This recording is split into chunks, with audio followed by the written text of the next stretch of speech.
So today I want to do a video. Oh, let me do my intro. Welcome back to my channel. It's Sasha Wise here from Sasha Wise Speaks. And what do I usually say? Oh yeah, it's good to be back. It's good to have you back. Yay! So this video is about gaslighting. It's a very interesting term. When I first heard it, I didn't actually know what it meant. This is like only a few years ago. I was a bit confused about what it actually meant. So I feel like I should do a video on it, not just to clarify to myself, but to clarify to others what gaslighting actually is. Because I feel like when you're gaslit, you don't always realize it, especially if you are empathic, if you're quite sensitive, if you're quite introverted, if you're very like a softer kind of person.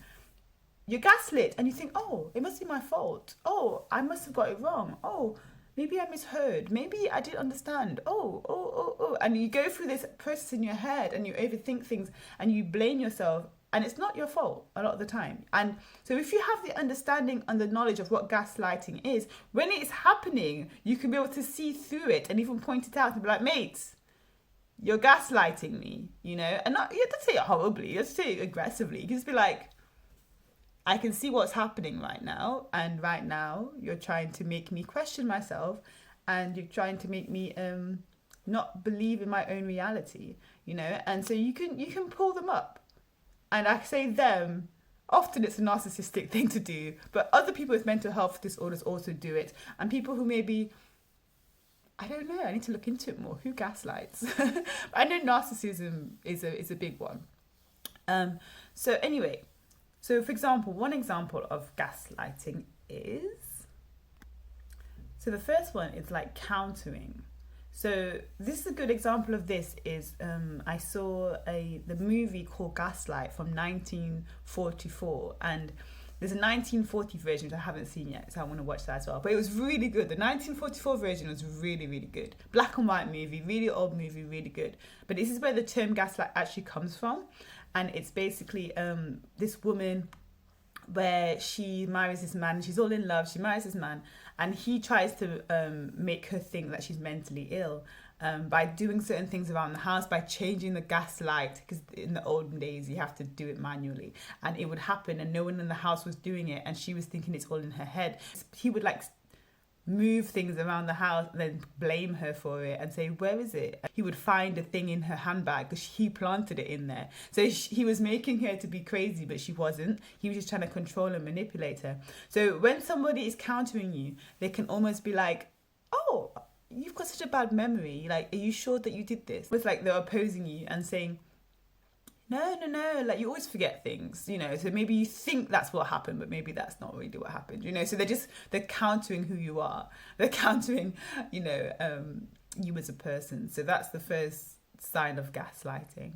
Number two, I would say denial. So this is like when they're like, you know, they just blatantly just lie and say, that never happened. No, that never happened, no. I remember I've experienced it. I'm like, no, but it did. I was there. I saw it. And they were like, no. And so obviously you're thinking, am I hearing things? Like, am I making up things? But you're not. It's just that they are denying it. And if you believe people and take people at face value, you can question yourself. But you need to not question yourself when you know something. If you know something, if you've seen something, don't question yourself, because I've experienced people who are very delusional and they can be so convincing in their argument that you could even question yourself. If you were not there in the situation, you can question yourself. One way to counteract this, if you know you're going to be around someone who's a bit delusional or somebody who has got a tendency to do this, write things down. Write the date, write the time. Write things down so that you can refer to your notes, because you know what? You have to be able to trust yourself, even with someone who's strongly able to deny the reality of the truth. Then you have withholding, and this is a bit like where they almost like disengage. So they're like, what are you on about? They can even say, you're trying to confuse me, like what's going on? Or they can just like withdraw and be like, just like not even engage in the discussion anymore. So if they're disengaging in that way, it's like, yeah, they've planted the seed that again, there's something wrong with you, and that they need to now, they're too almost good to engage in the conversation. So they belittled you, and they just said, they just, I don't know, it could be like a facial expression. It could be like, but you know what you're saying is right. You know what you're saying makes sense. You know what you're saying, is reality. But they are using this as a tactic against you. They're withholding the truth, and they're trying to just manipulate you. And it's so subtle. This is why a video has to be done about this, because it's so subtle. If you don't know, then you just wouldn't know. So yeah. And I would say, so the next one is probably belittling. And this is, so withholding is one. That's when they kind of disengage, or they just like, they dismiss you. But then you have belittling, which can also happen. And that's when they can be like, come on, you're too sensitive. Like, why are you upset over this little thing? Like, come on.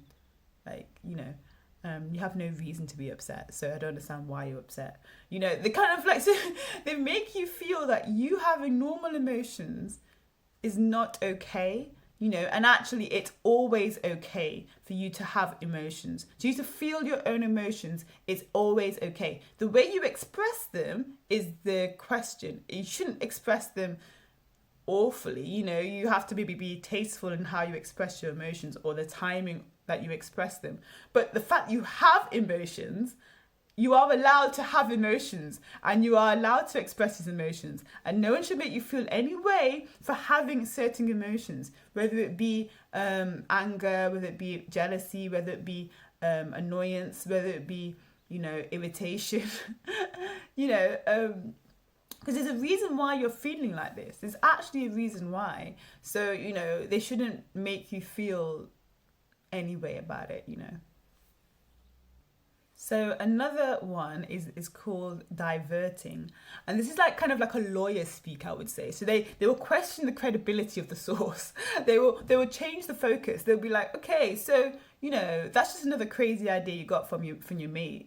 What you're saying. You always listen to her, and that she's always down the club and she can't keep a man. You know what I mean? Like, so why are you listening to it? So it's like they've really rubbished the source to the point where they feel like you feel like you haven't got an argument now, because you're like, oh, okay. But then again, you have to call them out. But listen, this friend of mine is someone I've been friends with for years, so you can't just dismiss what they're saying, because I trust them, and you should be able to, to be able to say these things.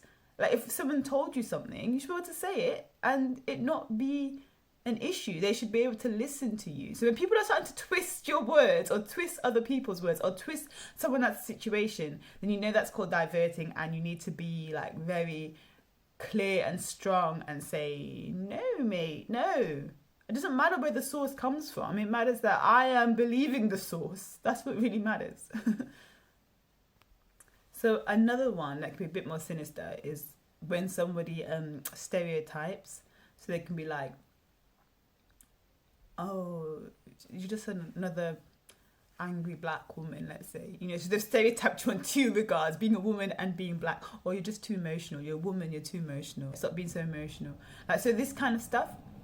So they stereotype you now. And because stereotypes are so powerful, you start to question, you start to maybe think, oh, maybe I'm being a typical,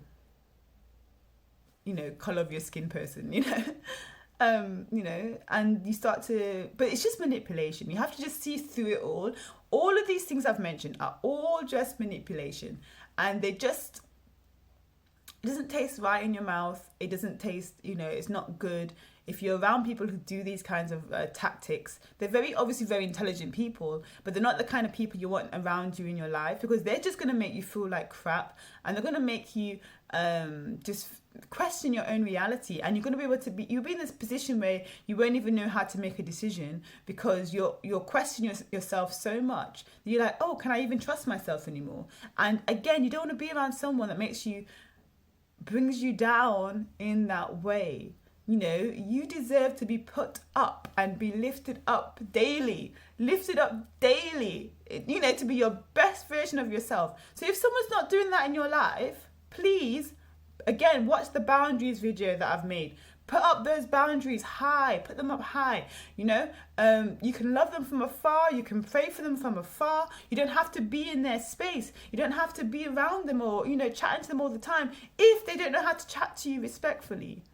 If they don't know how to not gaslight you, because some people do think that they're superior to you, especially narcissists. They think they're superior to you, so they think that anything that you try to say is not valid in their mind. So they think like a lawyer, and they're always trying to get out of the truth. They're always trying to get out of the corner that you've put them in. You know, you're trying to get them in the corner only to try to get the truth out of them. And they don't want to give you the truth. And if someone doesn't want to give you the truth, why are you trying to seek the truth from them? Come on, just like walk away. They don't want to be honest with themselves. They don't want to be honest with you. That's completely fine, but I don't have to handle that. I don't have to deal with that. That's not my issue. I'm a truth seeker and I'm a truth speaker, and I'm going to do just that. And anyone who doesn't like that, okay, that's fine. I'm okay with it. I don't really want to be around people who lie. I don't really want to be around people who want to, you know, change their reality or be delusional or anything like that. It's not really my preference. You know, yes, you may need help, and I can help you from afar by maybe praying for you and stuff. But I can't get involved if you're going to damage me with gaslighting. You know, and often it happens with intimate relationships. Often it happens to people closest to you, because it's like a very, very, very subtle form of control and manipulation, where they're just lowering your self-esteem. And if you was to even say it, repeat it, you have to question yourself, be like, were they doing that? Was that intentional? But the truth be told, some people probably have it as a pattern of behavior that they always do, because they probably just know how to speak. They're gifted with words. But if that's the case, okay, leave them be. Let them go be a lawyer or something. You don't have to be around you as your intimate partner. You don't deserve it, honestly.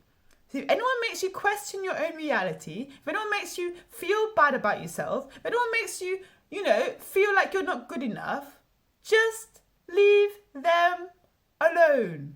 I beg you. I beg you. Message below in this video if you have any more comments.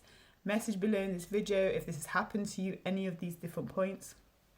I hope it's been helpful for you to see, and I hope you can get out of any of the bondage that you find yourself in if you're around this person that's completely belittling you. I hope you can just run away. I hope that for you. I pray that for you, because you deserve goodness. So thank you for listening to this video, and I'll speak to you soon. I promise. Mwah.